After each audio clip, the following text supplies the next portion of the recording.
नमस्कार दोस्तों, स्वागत है आपका हमारे चैनल पर। आज हम बात करेंगे अदानी ग्रुप की प्रमुख कंपनी अदानी एंटरप्राइजेस की बड़ी घोषणा के बारे में। कंपनी ने अपने तिमाही नतीजों के साथ ही एक अहम फैसला लिया है, जिससे बाजार में हलचल मच गई है। आइए जानते हैं क्या है ये खबर और इसका असर निवेशकों पर क्या पड़ेगा। अदानी एंटरप्राइजेस के बोर्ड ने करीब 25,000 करोड़ रुपये जुटाने का फैसला किया है।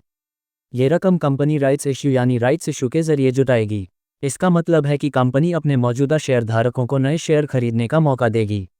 इस इश्यू में शेयर की फेस वैल्यू ₹1 होगी और यह पार्टली पे अप इक्विटी शेयर के रूप में आएगा।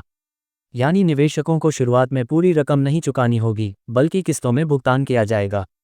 कंपनी ने कहा है कि इस पैसे का इस्तेमाल वह अपने नए infrastructure projects, green energy business और एयरपोर्ट डेवलपमेंट जैसे सेगमेंट में करेगी। साथ ही इससे कंपनी की बैलेंस शीट को मजबूती भी मिलेगी। ये कदम अदानी ग्रुप के अगले ग्रोथ फेज को सपोर्ट करेगा। अब बात करते हैं कंपनी के Q2 नतीजों की। सितंबर तिमाही में कंपनी का नेट प्रॉफिट करीब 84% बढ़कर 3,199 करोड़ रुपये तक पहुंच गया है। हालांकि कंपनी की ऑपरेशनल आय यानी रेवेन्यू में करीब 6% की गिरावट देखी गई है। इसका मतलब है कि मुनाफे में बढ़ोतरी ज़्यादातर एक्सेप्शनल गेन की वजह से आई है। बाजार की बात करें तो इस खबर के बाद अदानी एंटरप्राइजेस के शेयर में हल्की गिरावट देखने को मिली। ऐसा इसलिए क्योंकि जब राइट्स इश्यू आता है तो मौजूदा शेयरधारकों की हिस्सेदारी थोड़ी डाइल्यूट हो जाती है। यानी अगर वे इस नए इश्यू में हिस्सा नहीं लेते तो कंपनी में उनका प्रतिशत घट सकता है। निवेशकों के लिए यह एक मौका और चुनौती दोनों है। अगर आप अदानी एंटरप्राइजेस के पुराने शेयरधारक हैं तो इस राइट्स इश्यू का फ़ायदा उठा सकते हैं।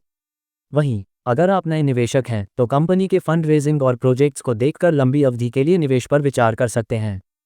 तो दोस्तों, ये था अदानी एंटरप्राइजेस के राइट्स इश्यू का पूरा अपडेट। आने वाले दिनों में कंपनी रिकॉर्ड डेट और प्राइस डिटेल्स की घोषणा करेगी। हम उस पर भी नज़र रखेंगे और आपको समय पर जानकारी देंगे।